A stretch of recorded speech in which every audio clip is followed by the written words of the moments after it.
The EU leaders have just gotten hold of some very reliable evidence. Maybe you can read about it. What we'll do is in the background, you can just see some random, Chinese military tat. So this is quite important, actually. The U.S. officials recently, they had mentioned that they got pretty reliable information that Russia was requesting military aid from China.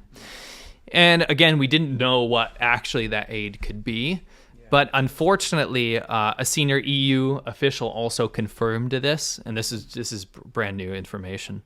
The EU leaders have very reliable evidence that China is considering providing military aid to Russia. So before it was a request. So U.S. intelligence said it was a request. EU intelligence now, or EU officials, are now saying that they're considering it. So we're on the next step, where they're trying to find a way to skirt sanctions, to skirt these laws. And I think that's kind of what elicited this emergency meeting or phone call we just had with President Biden and dictator Xi, is that the reason that they had that was because we need to get some sort of understanding about where China's actually going to play their next card, how they're going to play their next card. And it says, we're concerned that this is from the EU official. We're concerned about the fact that China's flirting with the Russians. The EU will impose trade barriers against China should Beijing proceed with Russia's request, as this is the only language Beijing understands. And I can completely agree with that. It's the same what we heard from Biden as well. There will be massive consequences if you decide to go forward and do this. Now, the problem that me and Winston have, I think you'd agree with me, is that what method of support will they choose to take? Maybe it won't be public. Maybe it'll be something on the black market. Maybe it'll be something through another country like Iran. Maybe it'll be through another conduit, because China does this all the time. And we have personal proof of this. Yeah. When North Korean sanctions were put on North Korea, China wasn't allowed, because part of the WTO, UN, all these organizations. Not allowed to provide jobs to North Koreans, not allowed to provide trade, right, and all that kind of junk. We were there. We saw the trucks on the Chinese trucks on the North Korean border on the North Korean side, waiting until nightfall before they start chugging along, bringing coal and oil across, right? Yeah. Number two, providing tons of employment opportunities for the North Koreans that were working in China. We actually did a whole big segment where we filmed some North Korean women dancing with us and all that in a North Korean restaurant. Yep.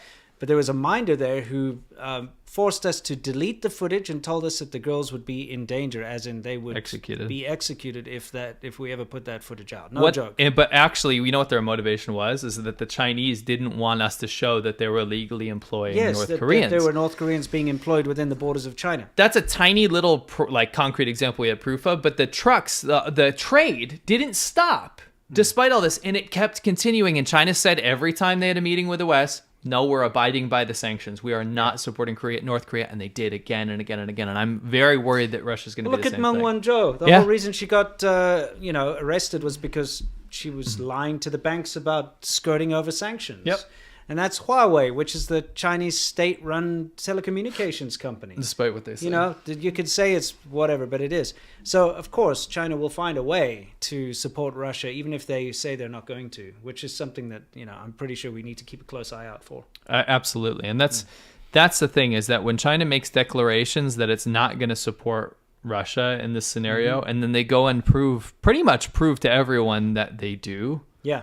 It's akin to the response when they said that there's no invasion and that Russia's not going to invade Ukraine and all this kind of stuff, parroting that media.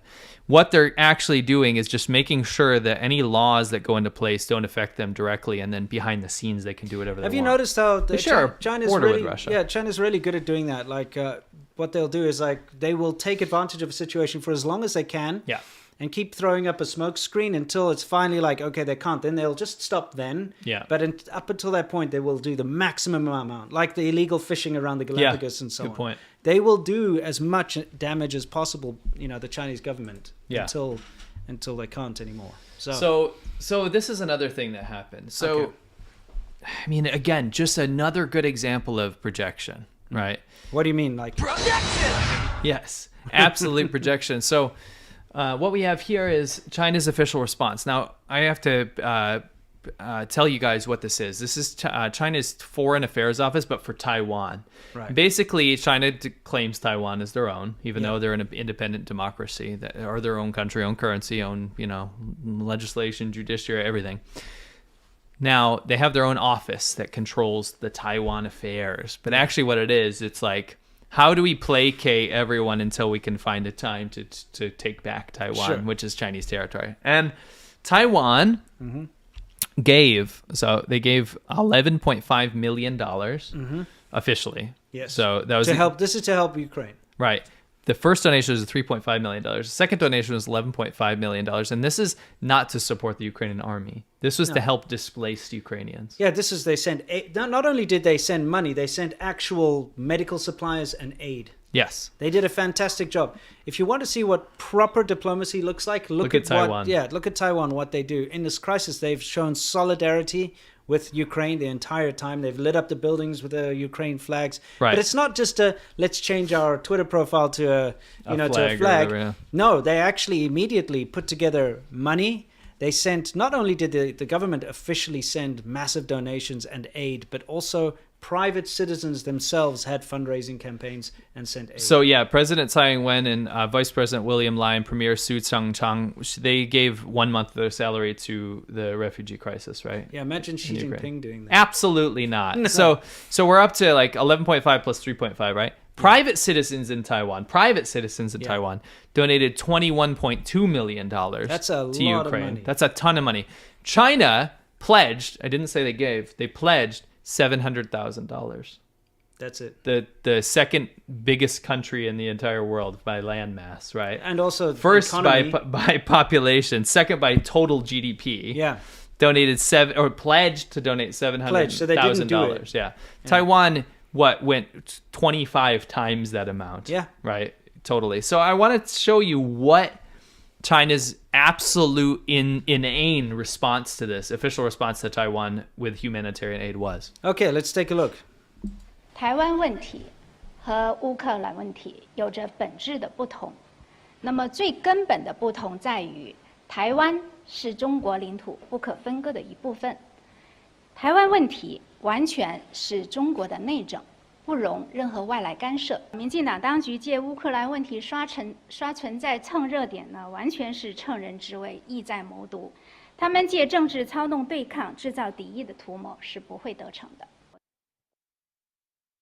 So wow. they quite literally blamed Taiwan for donating millions of dollars to humanitarian aid. Yeah, they said Ukraine. Taiwan is taking advantage of this for clout. This situation to get political clout. So by sending aid to help those in need, that's Taiwan being crappy and taking advantage of this situation. In other words, you can now say that China's official stance is that giving aid to people in need is bad if it doesn't serve our purposes. It's disgusting. They would rather Taiwan not have sent a cent so that they could then stand a little taller and say, look at how crappy Taiwan is compared to us. You know what that is? What? I think that's projection. Oh, you're right, it is. Projection! Absolutely guilty. Put her up on the screen. Yeah. Zhu Feng Lian. You know what you get? You get hit with the accusation of projection. Yes, because what you're doing is you're projecting the fact that China did almost nothing. Yeah. In fact, was only a detriment to the people of Ukraine. That's correct. Only getting in the way of every single country that is trying to say, let's declare this invasion illegal. Let's actually do something about this and dissuade Russia from killing civilians in Ukraine. China stands up and says, nope, we like this. And not we'll only profit that, off of it. when it came to like signing all those resolutions and so on, they abstain. Go to the next slide. China officially says, we don't take a side. We think that Ukraine is a sovereign nation. We won't get involved. We just want peace. Then why the fuck are you doing this? Yeah, seriously, exactly. Part of my language, but what are you doing then? Why are you lying to the whole world? Yeah. Because you've stood in the way of canceling the vote on the humanitarian resolution of the conflict. Yes. So why? If you want peace, then why did you stop the humanitarian resolution? Yeah, I know. It's awful. So, this is China's true colors. Once again, you cannot ever listen to what the Chinese government says. You have to look at what they do. Yes. And what they do is always the opposite of what they say. Right. okay? They're not some peace brokering middleman in this situation. They are helping the war and the invasion. And you know what? And I don't want to throw anyone else under the bus for this, but the people that are trying to tout China as the peace-loving middleman here, right? And I could name names. There's YouTubers that are working for the Chinese government that are pretending like they haven't taken a side. You are responsible for prolonging this war. Yeah. You are. I'm not trying to be like, oh, you're guilty, I'm going to lump you in with this stuff. You are. You know how quickly this would have been over if, in the beginning, China had actually just condemned it and, with the rest of the world, signed the proper UN, agreements and not gotten in the way and not supplied Putin with a way out. Yes. The sanctions would have worked. Yes. Okay? Not only would the sanctions have worked, but pressure from a neighbor like China would have made Putin think twice. In fact, the invasion wouldn't have happened. It was encouraged. The meetings that they had beforehand, the fact that the Chinese government told Putin, wait until the Winter Olympics are over before the invasion begins, means they had knowledge of it, means they knew what was going to happen. They had the opportunity to broker for peace back then. They didn't take it. They allowed this war to happen. So it rests on their shoulders. The responsibility rests on the shoulders of the Chinese government just as much as it does on the Russians. The Chinese government is pure narcissism incarnate. Yeah. Everything to their benefit, and they will play every side until they get what they want.